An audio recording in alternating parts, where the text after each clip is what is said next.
Hello everyone, welcome back to the channel. Yes, we were discussing the advanced monsoon.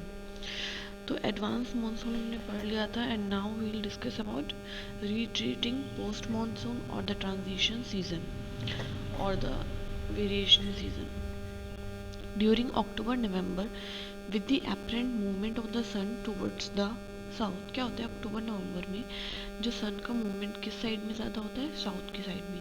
The monsoon ट्रॉ और the low pressure ट्रॉ over the northern plains become weaker. तो जो low pressure होता है वो week हो जाता है northern plains में, तभी बारिश जो होती है आपको पता है रुक जाती है. This is gradually replace by a high pressure system. The south west monsoon winds weaken and start withdrawing gradually.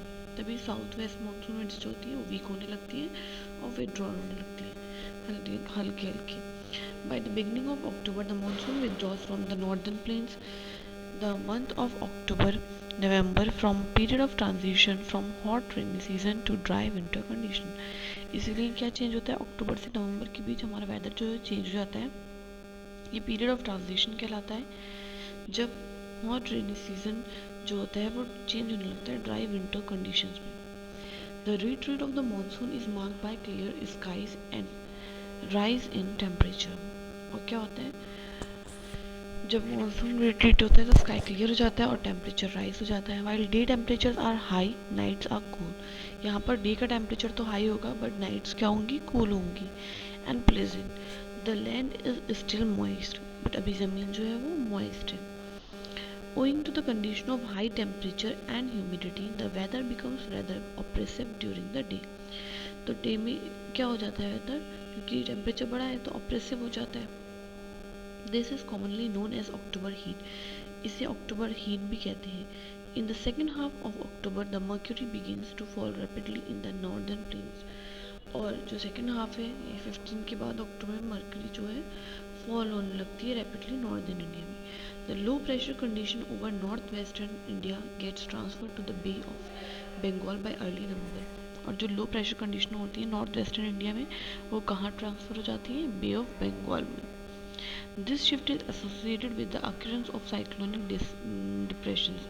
और ये किसकी वजह से होता है, साइक्लोनिक डिप्रेशंस की वजह से, विच ओरिजिनेट ओवर द अंडमान सी. और ये कहाँ से ओरिजिनेट होती हैं साइक्लोनिक डिप्रेशंस, अंडमान सी से.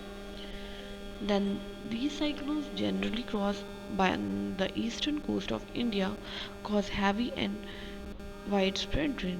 और जब ये साइक्लोन्स ईस्टर्न कोस्ट को क्रॉस करते हैं तो हैवी और ज़्यादा से ज़्यादा रेन होती है. These tropical cyclones are very often very destructive. और ये साइक्लोन बहुत डिस्ट्रक्टिव होते हैं बिकॉज कभी कभी फ्लड भी आ जाता है. The thickly populated delta of the Godavari, the Krishna and the Kaveri are frequently struck by cyclone. तो किस पे असर ज़्यादा पड़ रहा है, गोदावरी और कृष्णा एंड कावेरी पर, which cause great damage to life and property. Sometimes these cyclones arise at the coast of Orissa, West Bengal and Bangladesh. मैंने कहा ना कि कोस्ट में जो तटीय इलाके हैं वहाँ पर आता है. The bulk of rainfall of the Coromandel coast is derived from depression and cyclones. जो बल्क ऑफ रेनफॉल होती है कोरोमंडल कोस्ट में वो इसी साइक्लोन डिप्रेशन की वजह से होती है. I hope you got this transition season. Yes, now we will study about the distribution of rainfall, how rainfall is distributed. Parts of western coast and northeastern India receive over about 400 centimeter of rainfall annually. तो जो western coast के और north eastern India के जो part हैं इनकी rainfall कितनी है, 400 centimetre annually. However, it is less than 60 centimeter in western Rajasthan and adjoining part of Gujarat. पर जो राजस्थान है वेस्टर्न और जो गुजरात उसके पार्ट है उसमें 60 सेंटीमीटर से भी कम होती है. हरियाणा एंड पंजाब में भी rainfall is equally low in the interior of the Deccan plateau and east of Sahyadris. तो कहाँ पे कम है, इंटीरियर ऑफ डेक्कन प्लेट्यू में और सह्याद्रीज में. Why do these regions receive low rainfall. तो ये जो रीजन्स है ये लो रेनफॉल क्यों रिसीव करती हैं. A third area of low precipitation is around ले इन जम्मू कश्मीर. थर्ड एरिया क्या है, precipitation कहाँ पे हो रहा है, जम्मू कश्मीर में. The rest of the country receive moderate rainfall. और बाकी की जो कंट्री है वहाँ पे कैसी रेनफॉल हो रही है, moderate. Moderate snowfall is restricted to the Himalaya region. Snowfall कहाँ तक रेस्ट्रिक्ट हो गई है? अब हिमालय रीजन में होगी। Owing to the nature of monsoon the annual rainfall is highly variable from year to year. अगर नेचुरल मानसून को देखा जाए तो एनुअल रेनफॉल क्या है, हर साल चेंज होती है year to year. Variability is high in the region of low rainfall such as parts of Rajasthan. ज़्यादा वेरिएबिलिटी कहाँ देखने को मिलती है?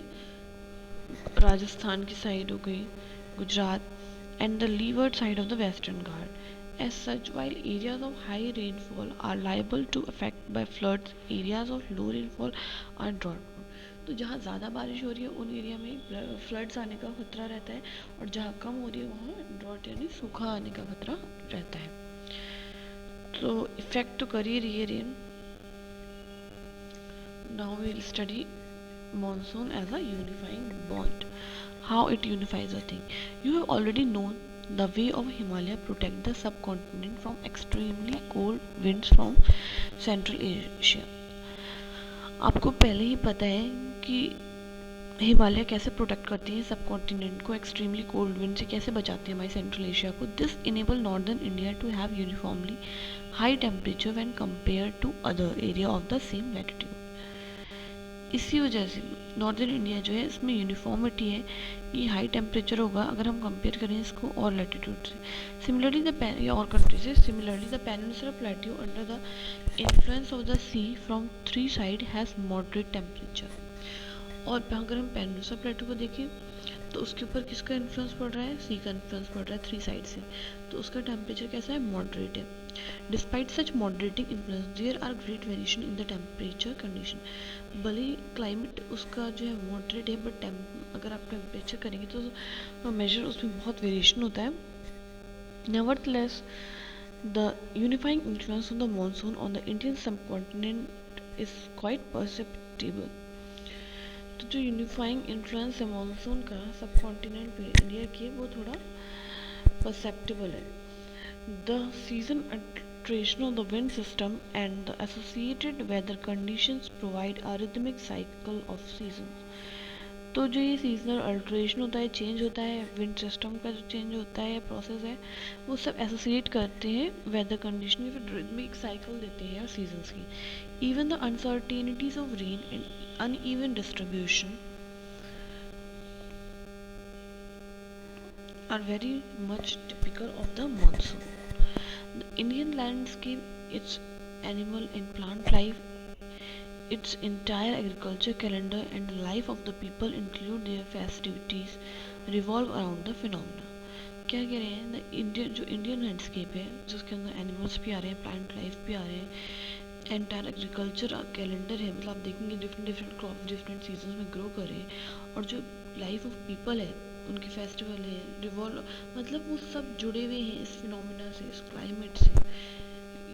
और क्लाइमेट के कौन कौन से फैक्टर्स इन्फ्लुएंस कर रहे हैं वो हम पढ़ चुके हैं। Year after year people of India from north to south and from east to west eagerly await the arrival of the monsoon. इसीलिए चारों तरफ के, चारों डायरेक्शंस के जो लोग हैं हर साल वो वेट करते हैं कि मानसून कब आएगा, बिकॉज वो इतना ब्यूटीफुल सीजन है। These monsoon winds bind the whole country by providing water to set the agricultural activities in motion. और ये मानसून विंड्स जो है पूरी कंट्री को एक साथ लेके आती हैं, एक साथ चलाती हैं, सबको पानी प्रोवाइड करती हैं, because that is essential thing for every human being, and also it provide help और motion to the agriculture activities. अगर वाटर ही नहीं मिलेगा, अगर मानसून ही नहीं होगा तो हमारा एग्रीकल्चर कैसे वर्क करेगा? The river valleys which carry this water also unite as a single river valley unit. और जो रिवर्स हैं वो भी यूनाइट है, वो भी एक दूसरे से कनेक्टेड है। And this is all about this chapter. I hope you got it. It was very interesting as it gives lots of knowledge how our climate work, how it is defined. And here few maps are given showing Indian seasonal rainfall from June to September. Heavy rainfall above 400 centimeter कहाँ पे हो रही है? 200 to 400 कहाँ है? 100 to 200 कहाँ है? Then 60 to 100, 40 to 60, 20 to 40 and 0 to 20. Then annual rainfall